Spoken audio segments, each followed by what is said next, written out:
Hey everyone, welcome to Impossible Trade-Offs. I am your host, Katie Harbeth. Today we're bringing you a conversation with Kat Duffy. So I've known Kat now since I think when she was at NewsGuard and I was at Facebook. But Kat is currently a senior fellow for digital and cyberspace policy at the Council on Foreign Relations. She's got over 2 decades of experience operating at this intersection of emerging technology, democratic principles, corporate responsibility, and human rights. She most recently directed the Task Force for a Trustworthy Future Web at the Atlantic Council's Digital Forensics Research Lab, where she served as a senior fellow and published the task force comprehensive report, Scaling Trust on the Web. Kat has also worked at the U.S. State Department in the nonprofit sector and many other places. She served for 5 years on the board of the Global Network Initiative, which is a platform that helps tech companies respect freedom of expression and privacy rights while being faced with government pressure to hand over user data, remove content, or restrict communications.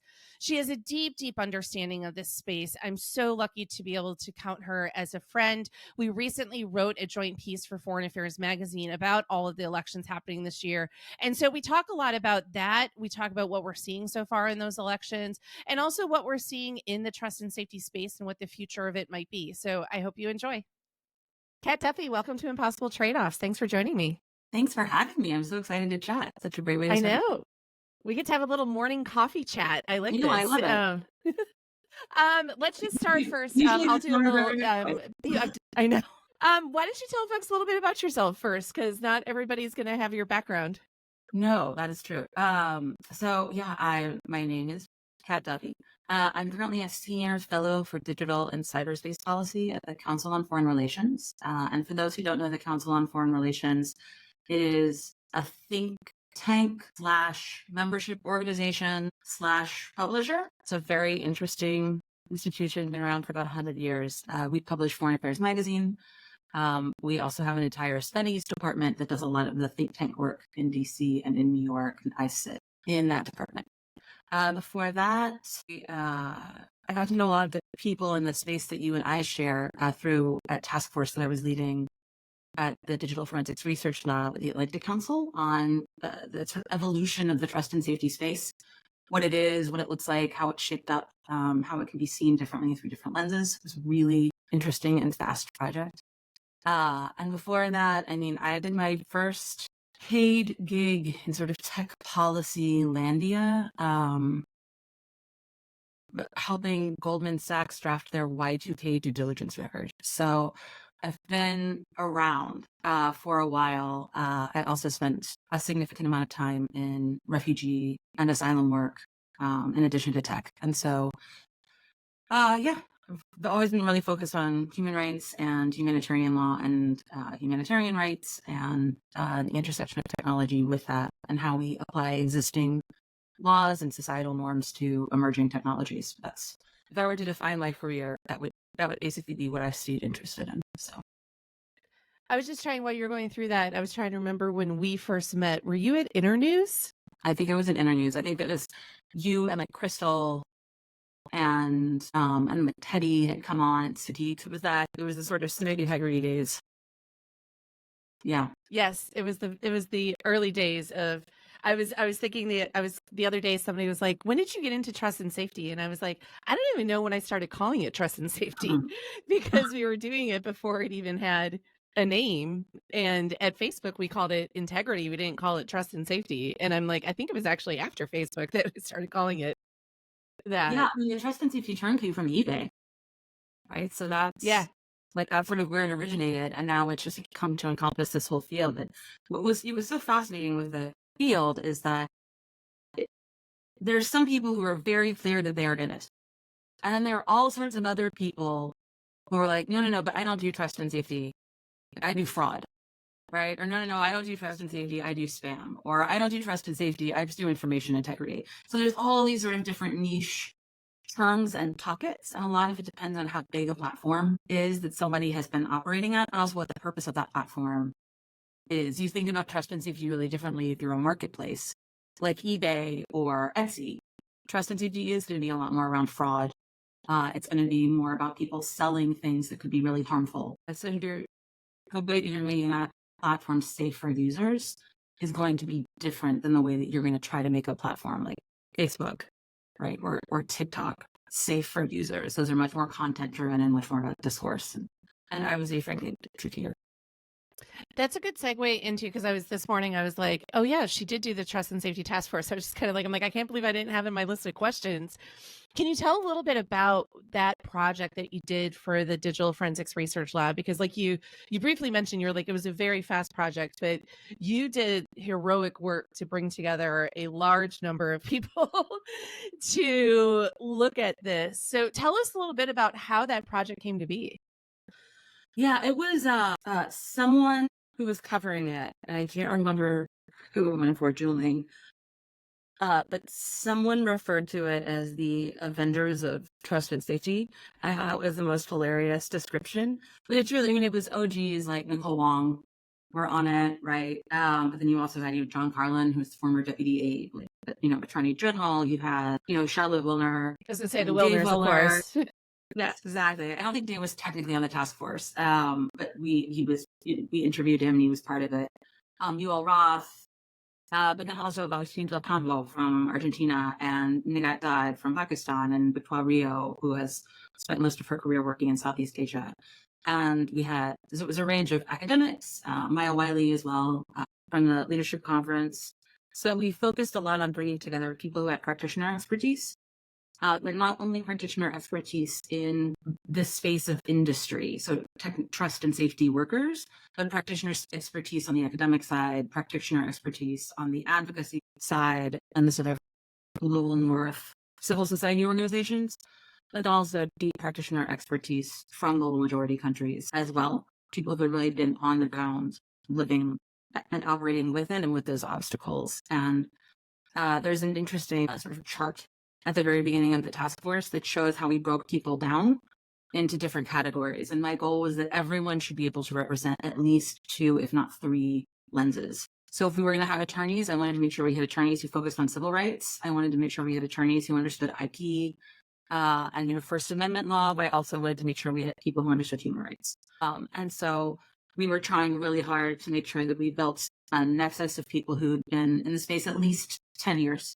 So people who had seen things, who are a little brittle.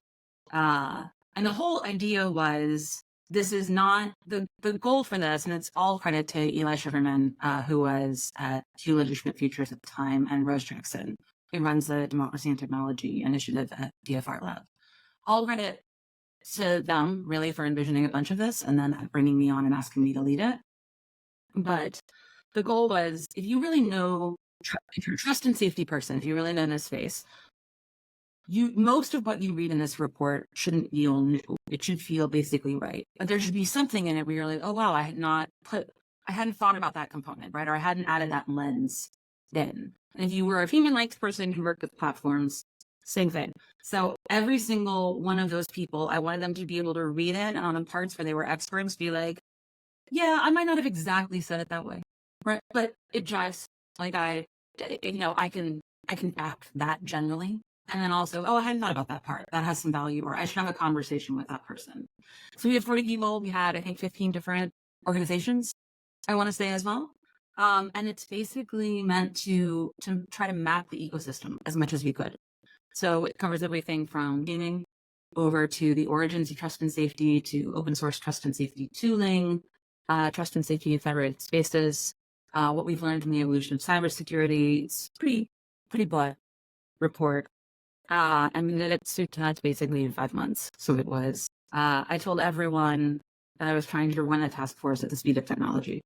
You did it. It's very impressive. We didn't. Like when we started talking about it, or Millie's, recruiting people, it was like 2 weeks before ChatGPT came out. At the time, we were like, we're not going to delve into AI too much. It's not going to be the thing. Like and the universe is like, hold my beer. Exactly. We need people to understand the importance of gaming and, augmented reality and virtual reality and multimodal, how that's going to play in. And then Rose was like, don't worry, it won't be AI. It won't be AI. And I was like, I don't want to do a whole task force on AI. And then the day that will live in infamy, and ChatGPT drops, and I was like, well, guess we're covering AI. That's so crazy because I was just looking at the date. You're coming up on the year anniversary, which is June 21st, 2023 of it. Is that's when the report came out, right? Was June of last year. Mhm. Yes. So I'm what sleeping has more now than I was this time last year. that's good, I think. What's changed or what have you learned from that, in just that short period of time? I feel like there's still a lot that's absolutely relevant, but a shit ton has changed. The biggest change has been the degree to which generative AI has just overtaken the discourse and the focus. Um, and I think some of that is legitimate and some of that is hype. Uh, it's interesting because I think that the Gen AI discussion and the sort of moral panic that it's generated, or the more existential panic I think that it's generated, it's also opening the door for conversation to happen in a fresh or new way. So things that people thought they had basically litigated and fought through, if they'd won or if they'd lost, it feels like the door is opened back up now to that possibility. And you see this even with Senator Cantwell's data privacy bill, which is the strongest, possibility we've seen in a long time of having an actual data privacy law get passed through Congress. And so this is where I think generative AI is for those of us who've been doing this for a while.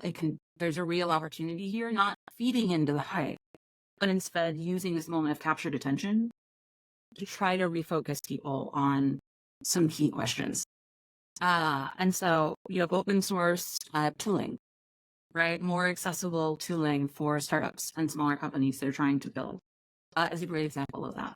If you are suddenly hearing a discourse around how generative AI tools are going to increase the threat, but how they can also be used, as Dave Miller says frequently, much more effectively as well for defense, then you don't want that capacity limited only to the biggest and most sophisticated companies. If we don't want to stay in this monolithic system, we want to create room for entrepreneurship. We want to create room for new platforms, for new approaches. But in order to do that, we have to make it easier for people to make it safe from the get-go. I think what we haven't seen is, I haven't seen any increased focus, unfortunately, in the VC space and the sort of the private equity space writ large, the private funding space, on building a lot of this in from the outset. So last week at the RSV conference, Chinese Sterling of CISA launched the Secure by Design pledge. And there were about 64, I want to say, companies that had signed on to that. That, if you're talking very, two-factor authentication, right? You're something bottom level, most possible basic secure by design builds. But my hope is that if we can get some more of those things, where there can be some sort of, seal of approval, right? Or something some sort of standard for what basic good looks like. Reporting feature. Then you do reporting. Proof that reports are paying attention to. Support for, standardized support or free tooling for companies that are building out, because everybody was starting to Zendesk. Like these are the little things where we lose a lot of time with people constantly reinventing the wheel.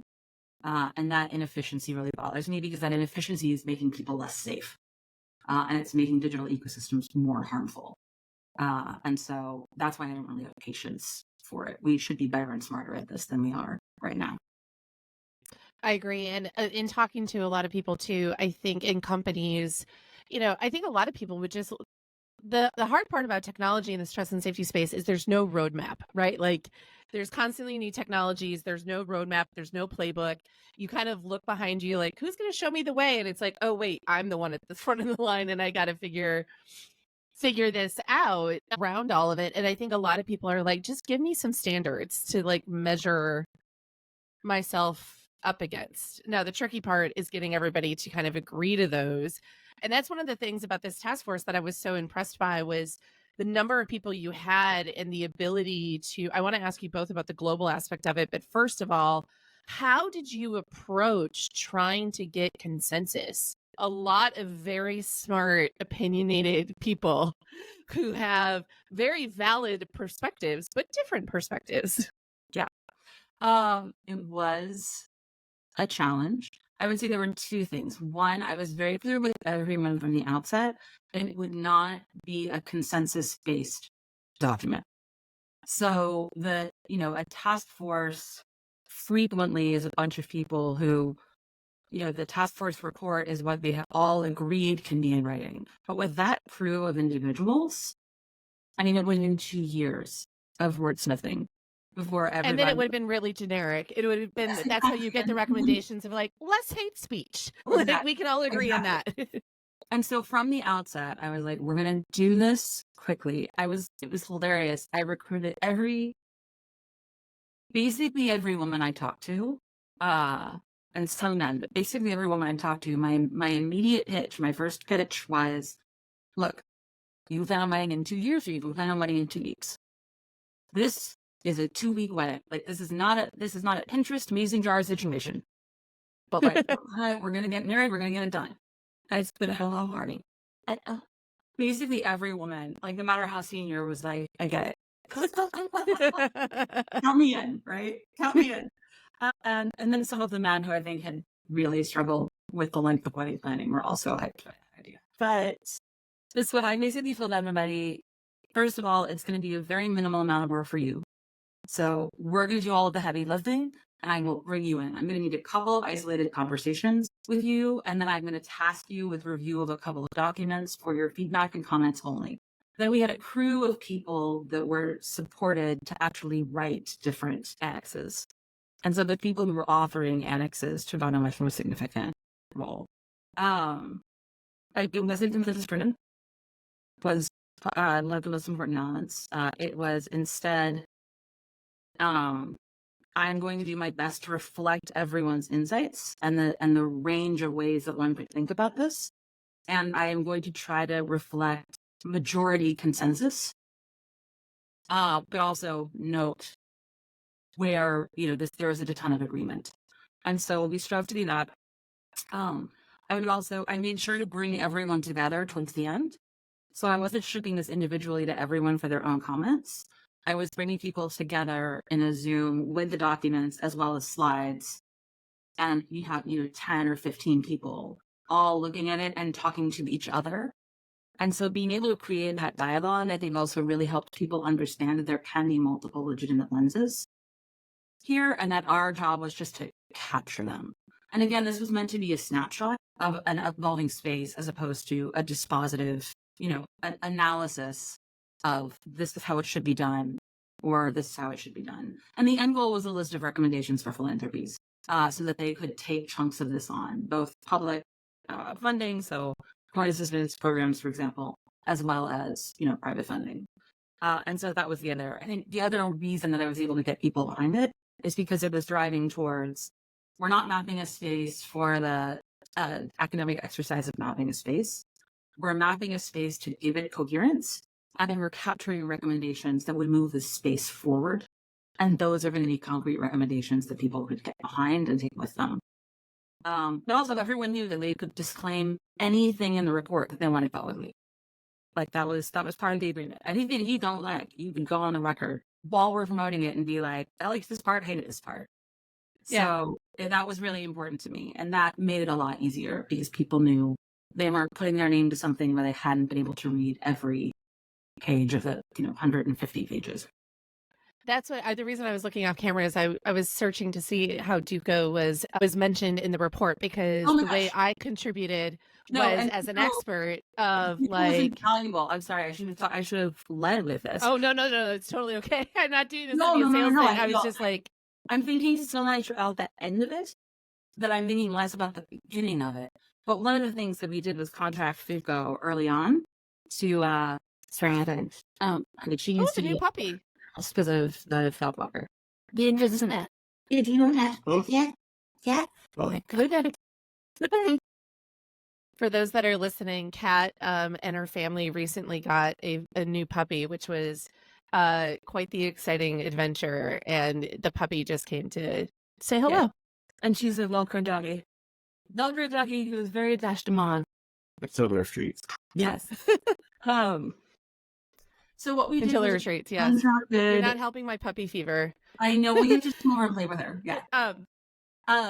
So I do we need to come over and play with her. Really. Yeah. Yeah, no, I actually want to get into a bit of the like creating of the report because I think this is helpful for people about the nuts and bolts and the sausage of it all. So one of the things that we did was we started by creating a steering committee. And that steering committee, I'm not sure I'll remember everyone. They're all listed in the report. Of people who really knew the space well, and could try to make a snap decision and understand the parameters. And I wanted that steering committee to help us think through the overarching scope, the recruitment of the other members of the task force, the different lenses we needed to consider.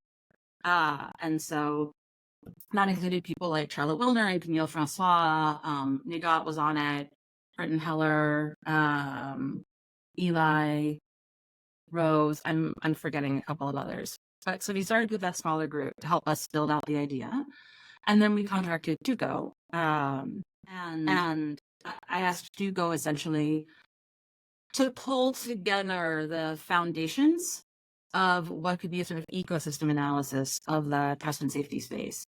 Because to do something in that time frame, I needed a partner who could access a lot of expertise in the space, hold people together very quickly, and get pen to paper so that I had something people could respond to and edit and sort of have in their hands. And so it's funny when you think about the sprint of the task force, and then it's like within that the container is like the sprint that Duco could do, which is what powered this one. So it was almost like a relay. What was interesting about that was Duco did such fantastic work, and also we ended up having to change, modify, shift a lot of that, not because of Duco, but because of how fast the space was change. moving. Because in that, but I think I talked about this in some of the report launches, but in the 55 days between the sort of launch of ChatGPT and October to then, which were the months when we were really thinking about structuring this, Elon bought Twitter, the DSA team did implementation, FTX burned to the ground, ChatGPT launched, and there's something else. There was You had one a lot. other. Didn't you have a couple other first rounds of layoffs in other companies too? Yes. You also had, you had huge layoffs in the trust and safety space. So it was, and that was like 55 days, and that's less time than it takes to brew a decent beer, right? So, that, and we had started with Dugo kind of around that same time.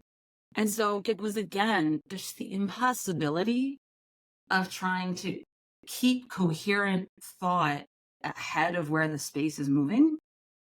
It's deeply challenging, and you see that at all levels of decision making in our space. It's just very hard for human consensus and logic and decision making to be ahead of those curves as opposed to reacting to them and right behind them.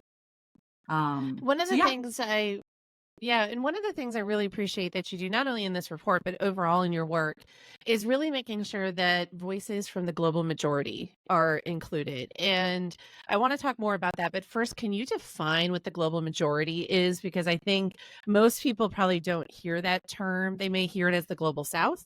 And so I'd also like to know why the global majority versus global South, because I think unless you're in our space and unless you work globally, you probably don't hear that all that often and don't even realize why it's important.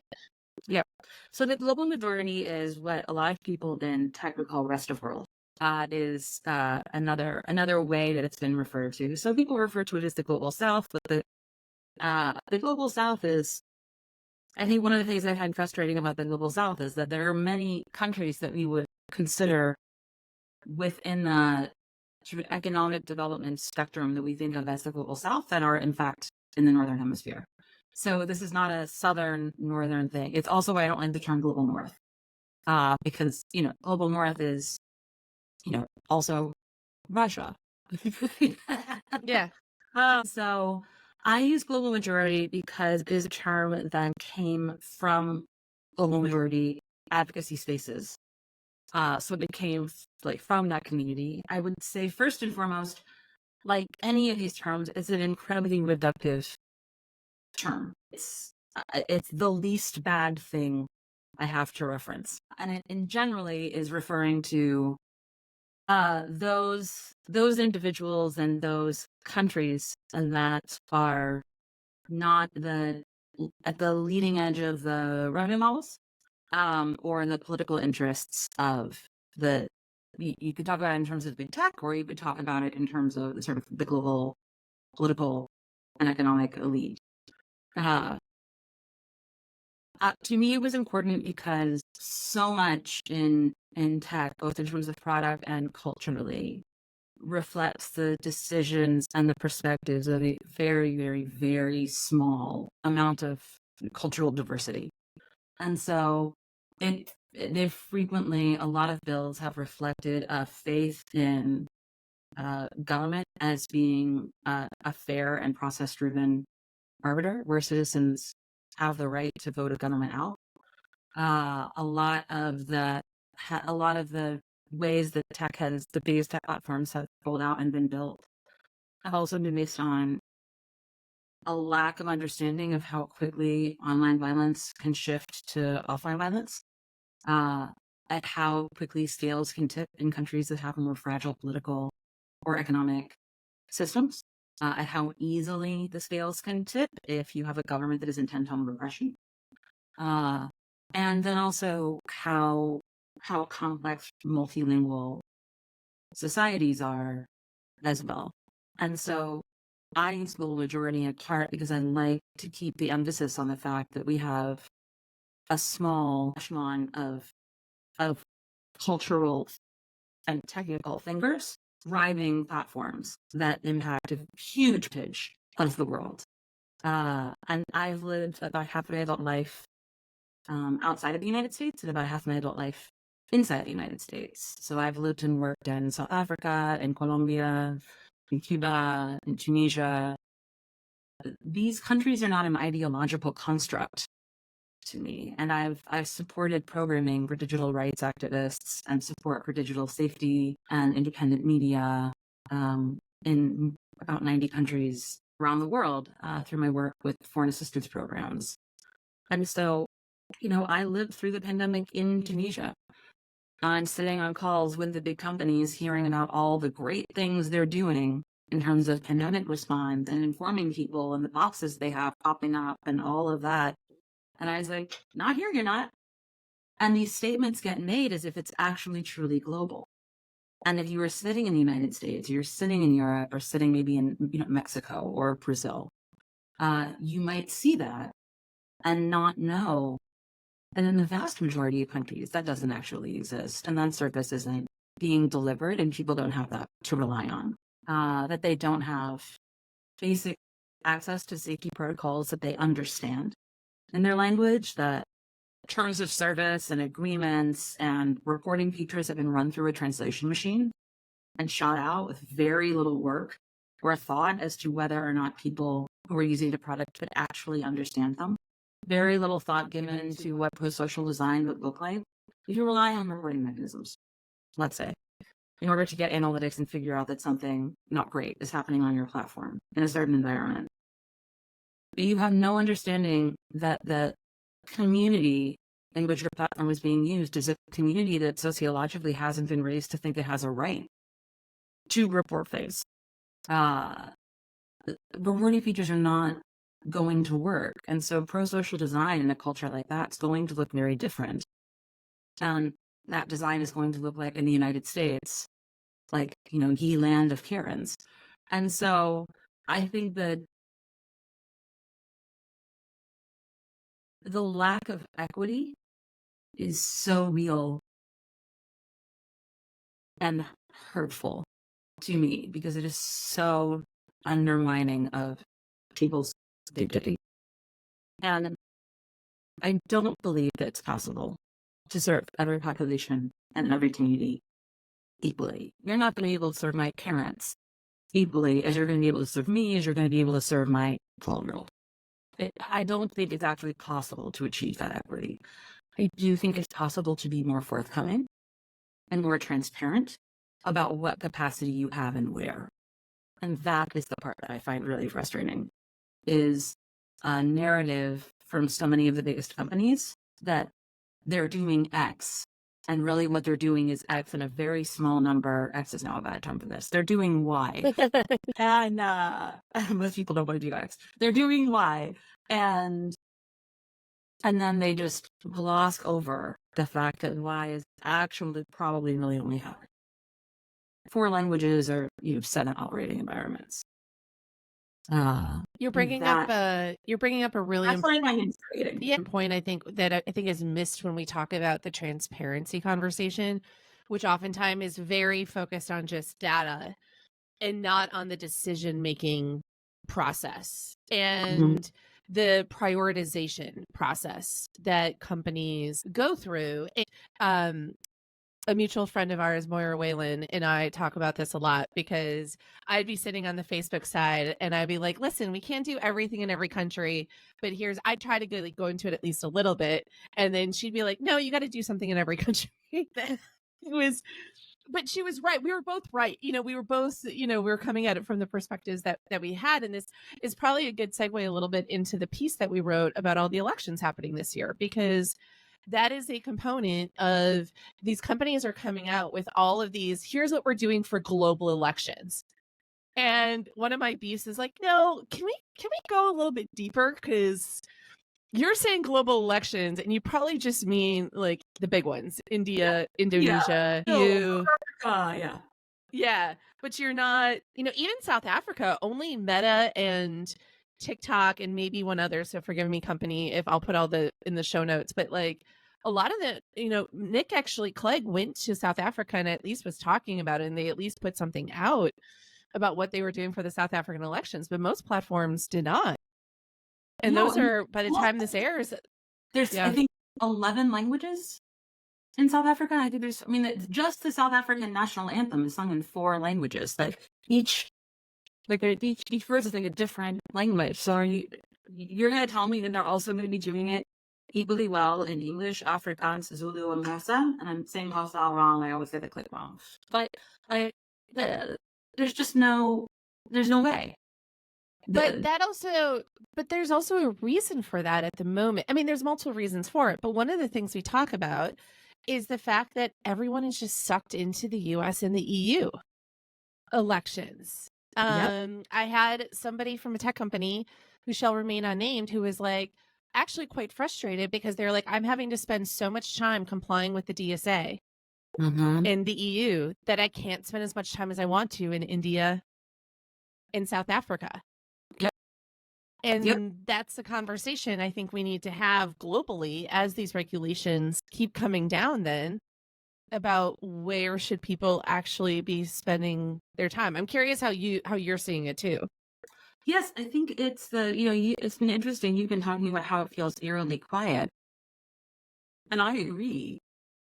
I'm also not sure if it's eerily quiet because there's nothing going on, or if it's eerily quiet because we just don't have the reporting from the ground that we need. Or are people doing their jobs? In different electoral environments to have a sense of what's happening. So this was absolutely one of the reasons that, you and I wanted to publish this piece. I work for a foreign affairs think tank, and I have been in foreign affairs for a long time, and in any U.S. electoral year, but particularly this year, focus contracts.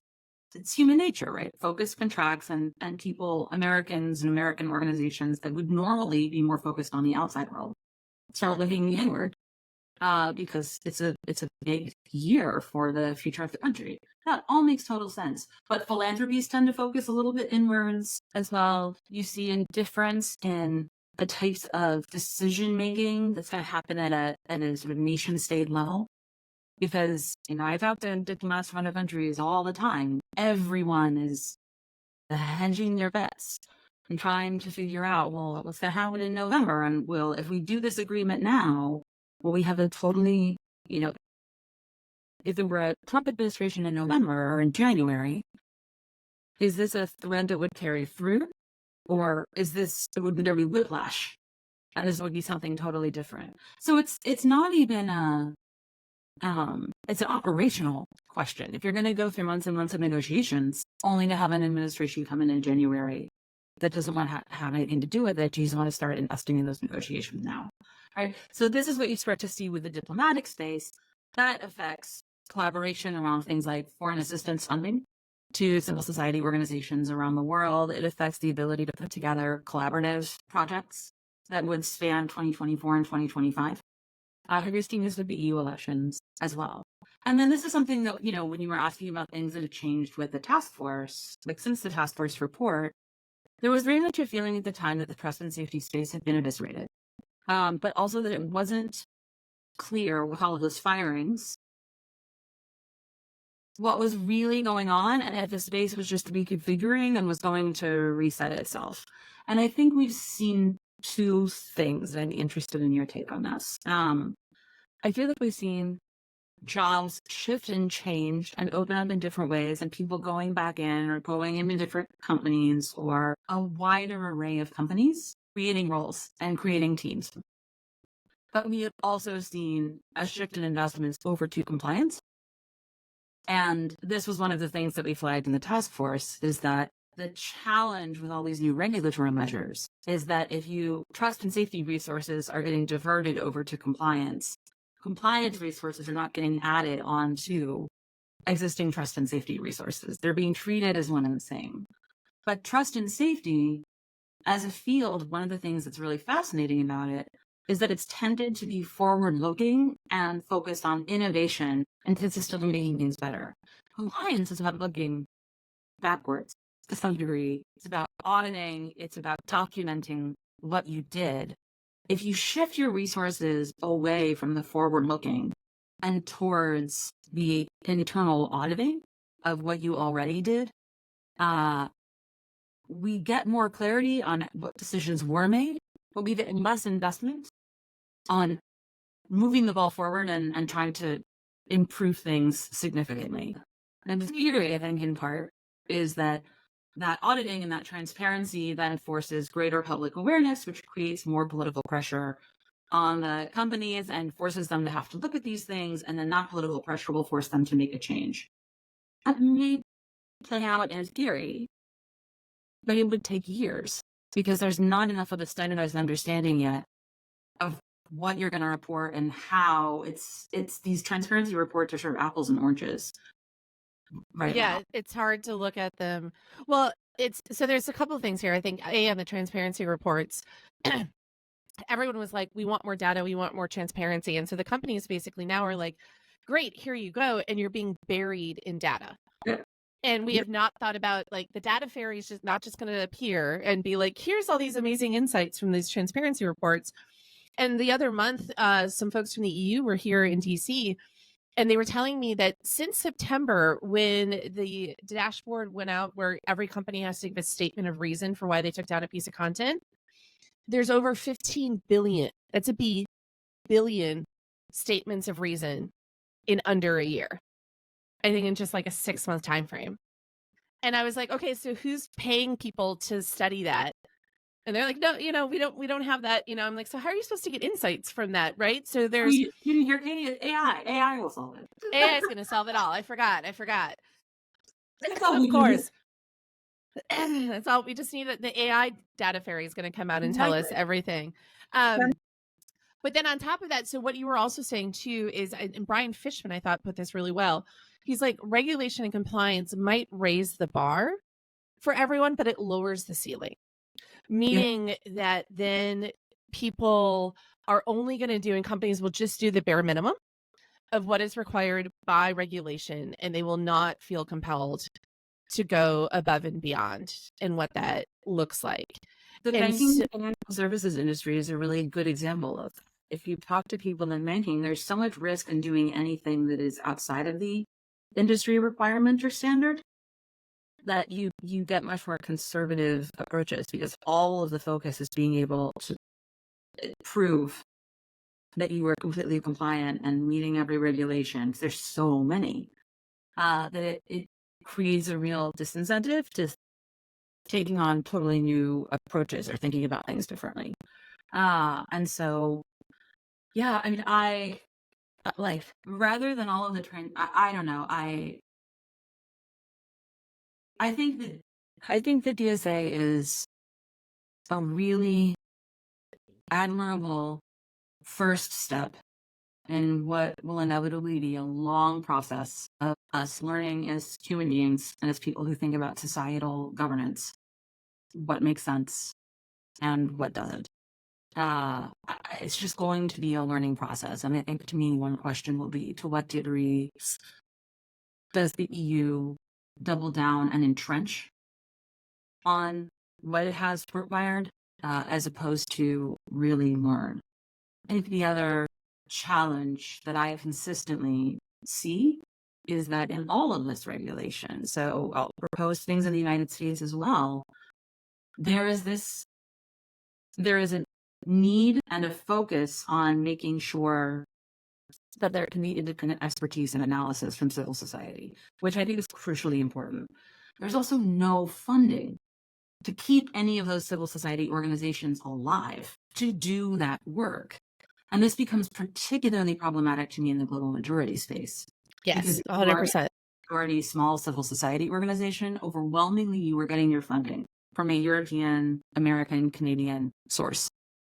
And if those funders think that your impact is tied to your ability to engage with this prevailing regulatory model, and that's where the funding sits, that's where the focus sits, and that's where the lens of impact sits in the funders' minds, then part of what we call the Brussels effect, right, is not just exporting the ideas of the regulations out of the EU jurisdiction over to other jurisdictions, but it is systematically undercutting the capacity of civil society organizations on the ground to determine for themselves that work which will be most impactful and that work which is most necessary.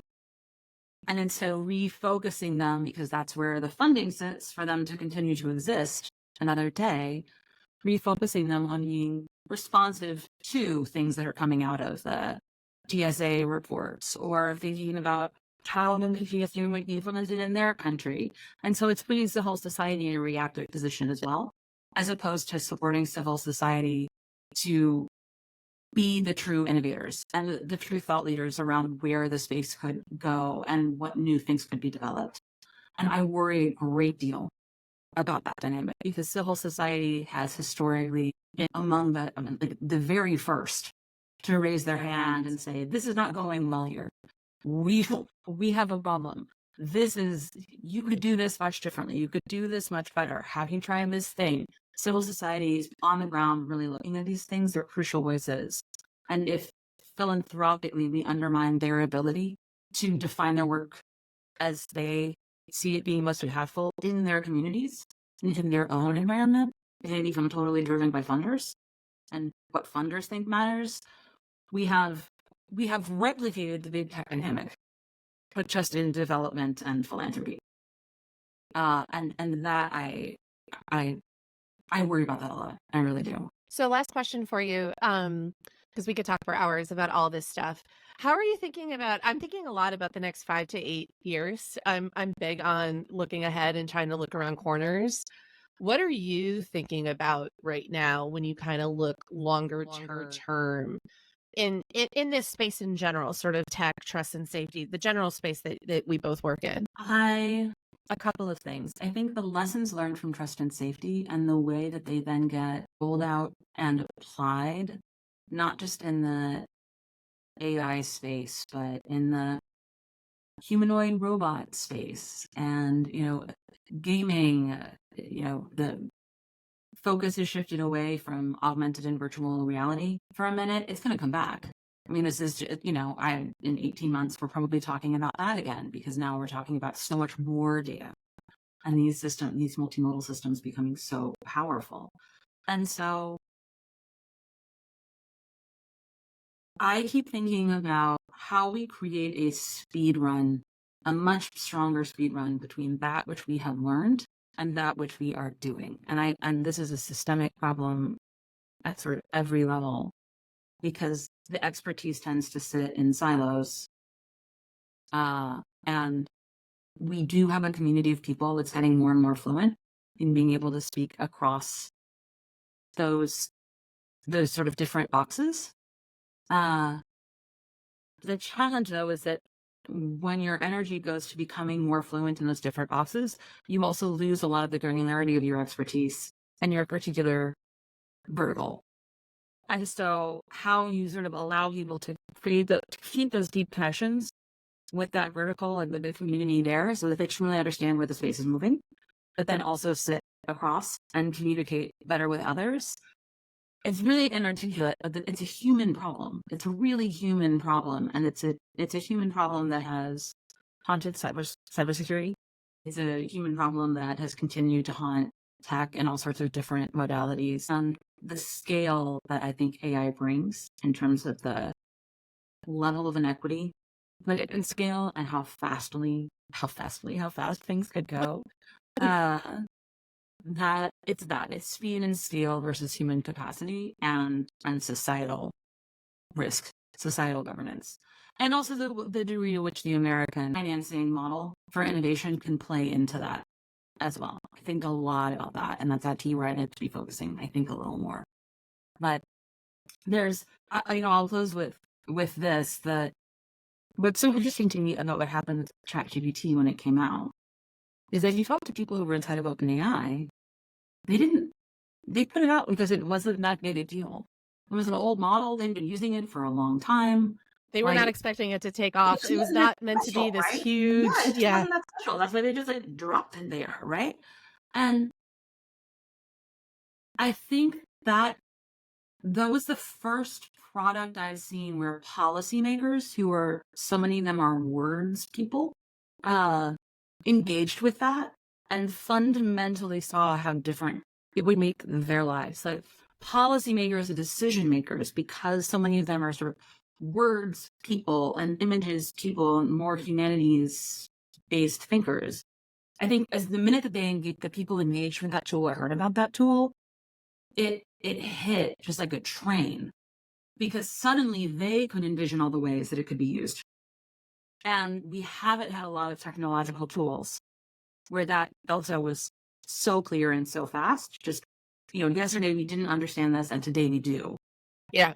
And so that is the other thing I think about a lot, is how do we make it easier for people who have built all of their careers in thinking about managing societal risk and equitable governance?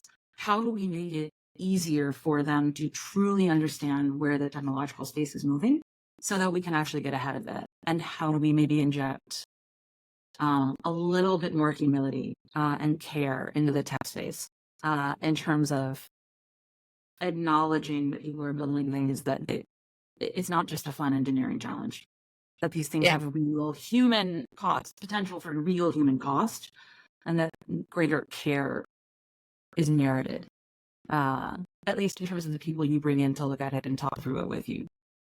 And so that's a lot of what I think about.